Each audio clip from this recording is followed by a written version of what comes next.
வேற என்னென்ன விஷயங்கள் சார் இந்த படத்துல மத்தவங்க எழுதின பாடல்கள நீங்க ரசிச்சீங்க? ஏன்னா எல்லா பாட்டுமே ஹிட்டு. அதுல உங்களுக்கு ஆமா. மத்த பாடலாசிரியர் சிவானந்தன் எழுதியிருக்கிறாரு.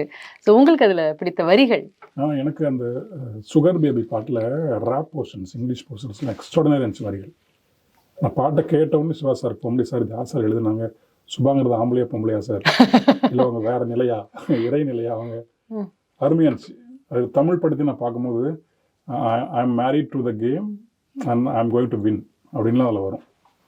நான் இந்த ஆட்டத்தை நான் கல்யாணம் பண்ணிக்கிட்டேன். அந்த ஆட்டத்தில் நான் தான் ஜெயிப்பேன் இருக்குது இல்லையா, அது எனக்கும் சொன்ன மாதிரி தான் இருந்தது. அந்த வரிகள் எனக்கு அந்த ரேப் போர்ஷன் முழுக்கவே ரொம்ப அழகாக இருந்தது. அதே மாதிரி விண்வெளி நாயகால வந்த ரேப் போர்ஷன்ஸு, பிரசாந்த்னு ஒருத்தர், அந்த வரிகளுமே. சிவா சார் முக்கியமாக சொல்லணும், முத்தமழை பாட்டு, அது வரிகளாகவும் சரி, இசையாக அவர் எங்கேயோ கொண்டு போய் ஒரு மயக்க நிலையில தான் வச்சுருக்காரு. இன்னமும் விண்வெளி நாயகாவையும் அஞ்சுவன பூவையும் நான் கேட்டதை விட அதிக முறை நான் அந்த படத்தை கேட்டுட்டு இருக்கேன் இன்னும். ஏதோ ஒரு ஒரு ஒரு மந்திரத்துக்குள்ளே நம்மளை ஆட்படுத்தி நம்மளை பித்தேற வைக்குது அந்த பாட்டு. ஒவ்வொரு முறையும் நான் கேட்கும் போதும் வரிகளும் சரி, மெட்டும் குரலும் சரி, அப்படியே தாளாட்டி கொண்டு போகுது.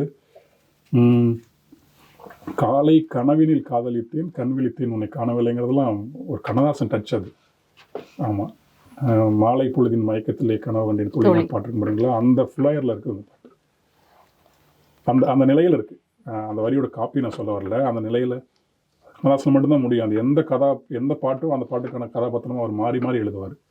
இதில் சிவா என்கிற அந்த மனிதன் அந்த பெண்ணாக மாறி ஒரு கனவுல நான் உன்னை காதலிக்கிறேன், அதுவும் ஏர்லி மார்னிங்கில், பகல் கனவு பழிக்காதும்பாங்க இல்லையா, ஏர்லி மார்னிங் கனவுல உன்னை காதலிக்கிறேன், அது கண் முழிச்சோன்னா காணாமல் போயிடுச்சுங்கிறது ஒரு பெரிய துக்கமான காரியம்.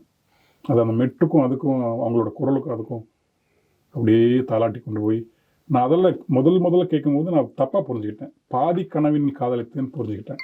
ஓகே, அது அவர்கிட்ட நான் கேட்டேன், சார் என்ன சார் இப்படி எழுதிட்டீங்க, கான்டெம்பரரி மாடர்ன் போய்ட்ரிக்குள்ள வந்து எழுதி வச்சிருக்கீங்களே சார் அப்படின்னு.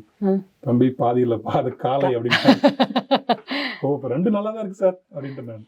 இன்னுமே எனக்கு பாதி கனவுல தான் வருது. ஓகே, முழு கனவுல கூட உன்னை நான் பார்க்கல, பாதி கனவுல தான் பார்த்தேன், அதை நான் புரிஞ்சுக்கிட்டேன். அந்த வரி ரொம்ப எக்ஸ்ட்ராடினரியான வரி.